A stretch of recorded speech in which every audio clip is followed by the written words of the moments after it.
मैं देख रहा हूं कि पिछले कुछ समय से इस देश में एक नई जमात पैदा हुई है, एक नई बिरादरी सामने आई है और वो है आंदोलन जीवी। और मैं चाहूंगा ये आनंद लगातार लेते रहिए। परिवार में शादी होती है तो भी फूफी नाराज होकर के कहती है मुझे कहां बुलाया।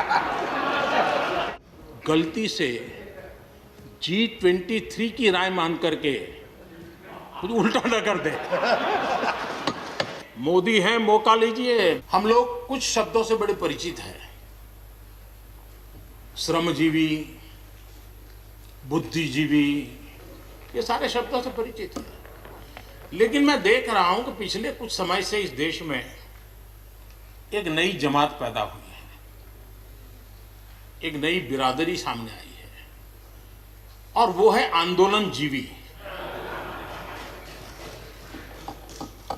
ये जमात आप देखोगे, वकीलों का आंदोलन है वो न वहां नजर आएंगे, स्टूडेंट का आंदोलन है वो वहां नजर आएंगे, मजदूर का आंदोलन है वो वहां नजर आएंगे, कभी पर्दे के पीछे कभी पर्दे के आगे। एक पूरी टोली है जी जो आंदोलन जीवी है।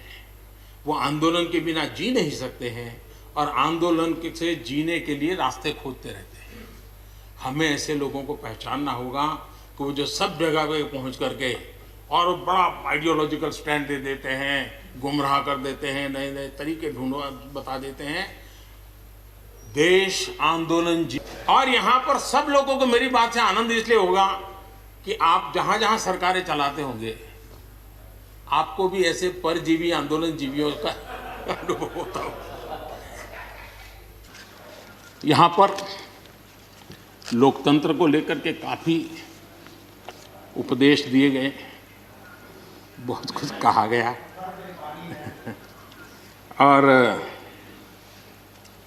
लेकिन मैं नहीं मानता हूं कि जो बातें बताई गई हैं देश का कोई भी नागरिक इस पर भरोसा करेगा। भारत का लोकतंत्र ऐसा नहीं है कि जिसकी खाल हम इस प्रकार से उधेड़ सकते हैं। ऐसी गलती हम न करें। और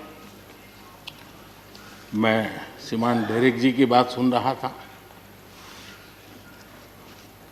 बढ़िया बढ़िया शब्दों का प्रयोग हो रहा था, फ्रीडम ऑफ स्पीच,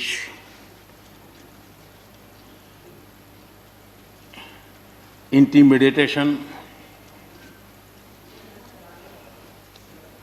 हाउडिंग। जब शब्द सुन रहा था तो लग रहा था कि ये बंगाल की बात बता रहे हैं कि देश की बता रहे हैं।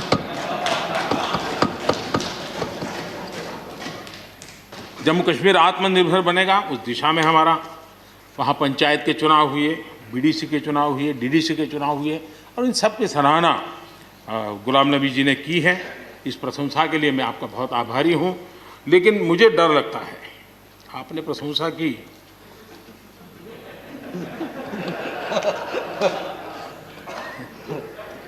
मुझे विश्वास है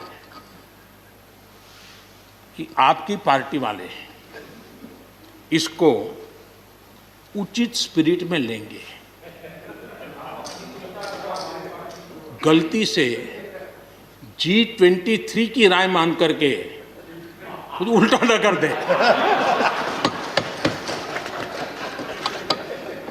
और मुझे आप लोगों को गर्व होना चाहिए कि देखिए मनमोहन सिंह जी ने कहा था वो मोदी को करना पड़ रहा है। गर्व कीजिए।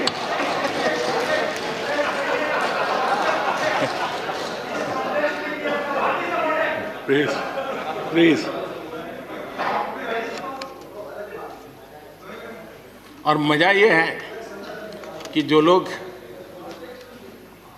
पॉलिटिकल बयानबाजी करते हैं उछल उछल करके, उनके राज्यों में भी जब उनको मौका मिला है, इसी में से आधा अधूरा कुछ न कुछ किया ही किया है।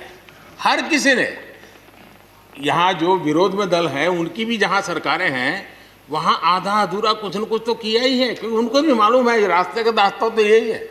और मैंने देखा इस चर्चा में लॉ का जो स्पिरिट है उस पर किसी की चर्चा नहीं हुई है।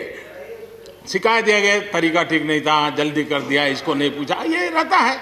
वो तो परिवार में शादी होती है तो भी फूफी नाराज होकर के कहती है मुझे कहाँ बुलाया। वो तो रहता है, इतना बड़ा बड़ा परिवार है तो रहता ही है।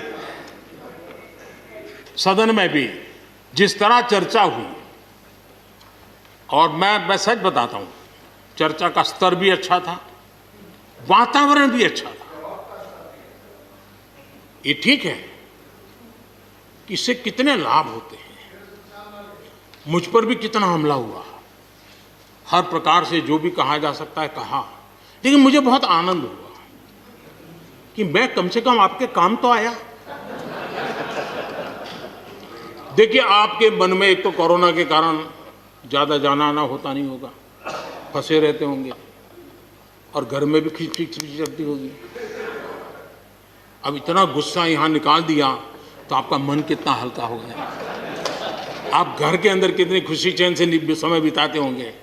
तो ये आनंद जो आपको मिला है, इसके लिए मैं काम आया, ये भी मैं अपना सौभाग्य मानता हूँ, और मैं चाहूँगा ये आनंद लगातार लेते रहिए,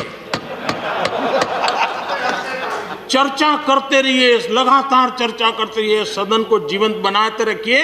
मोदी है, मौका लीजिए। बहुत बहुत धन्यवाद। धन्यवाद प्रधानमंत्री जी।